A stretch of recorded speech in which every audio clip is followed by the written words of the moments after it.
and welcome to Finextra. I'm Emily Horler and I'm here with Jonas Hockerstein of Mondo, and we're at Finextra's Next Gen Banking event at Level 39. Thanks very much for joining me. Thanks for having me.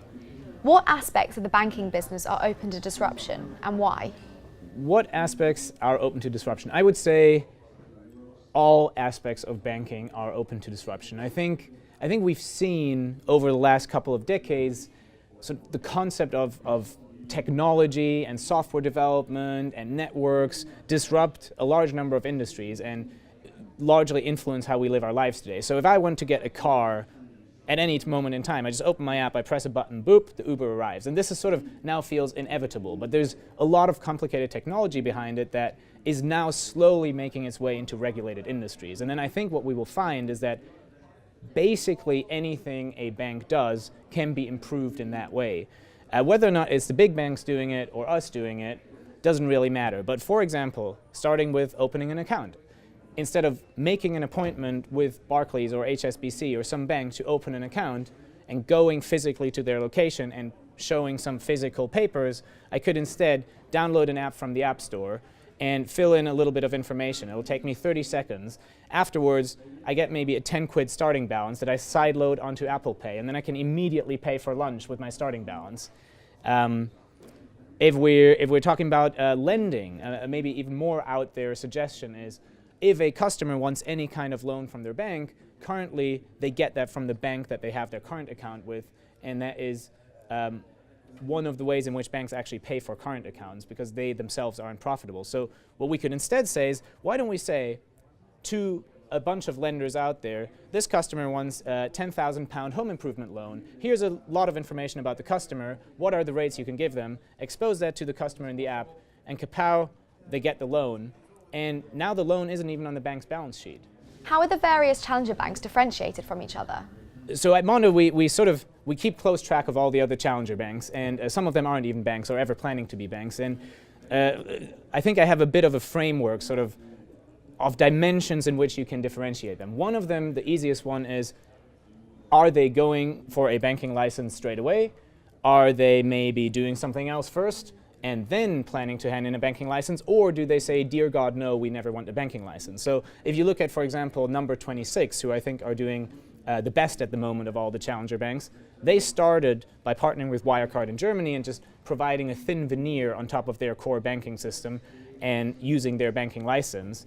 And I think they're now applying for a banking license while they already have 100,000 customers and they've raised money on astronomical valuation.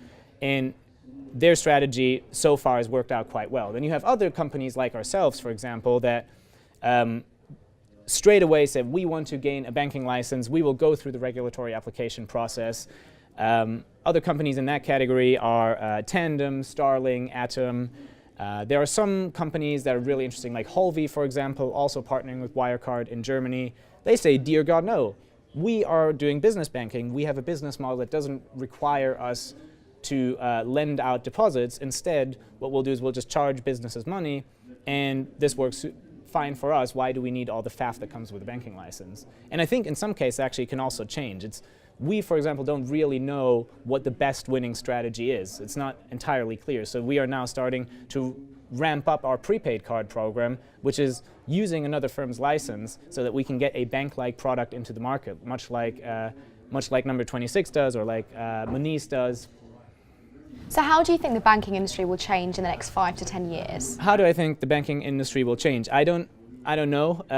I think it's a very, very difficult question. One thing we actually find at Mondo is that we are terrible at predicting the future, even on a timescale of 3 months, which is why it is incredibly important to be able to respond to feedback quickly and not take your ideas for granted and just follow one direction without ever considering the alternatives. And maybe this is actually indicative of why some of the larger banks are not doing so well on the customer experience front.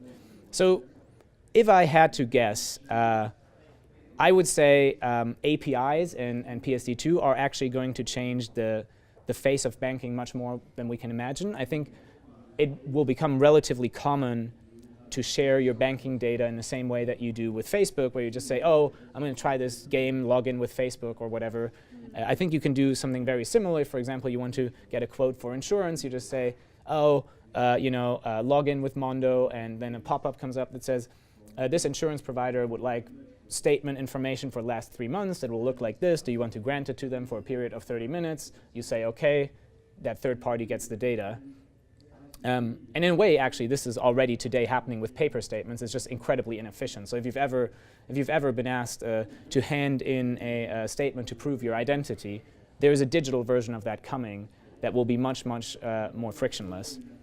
I think there will also be significantly more players. I think this is not really a secret, but basically because in the UK there's only 4 large banks, there's this assumption that they have to serve all customer needs, and that if there are so few players, of course, every kind of financial product imaginable will be offered by each and every one of them. But if in the future there are actually 100 regulated firms, some of them might be really good for mortgages, or some of them might be really good for people with families, or some of them might be really good for sort of generation selfie that just want an Uber or food to arrive at their door within a split second. Thank you very much. Thank you as well. And thank you for watching.